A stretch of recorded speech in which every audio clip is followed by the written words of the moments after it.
Eview Connect to protect. How to ensure the reliability of personal safety devices.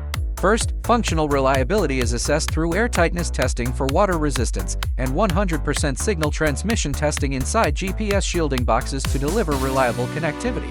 A 2 to 4 hour aging test then screens out any early component failures. We execute 20,000 SOS button presses, 50,000 side button tests, and intense tensile testing, applying 10 kilograms to the watch band and 5 kilograms to the spring bar, 2,000 micro drops, a 1 meter 6-face drop test, and a 115 gram steel ball impact from 20 centimeters to validate screen strength.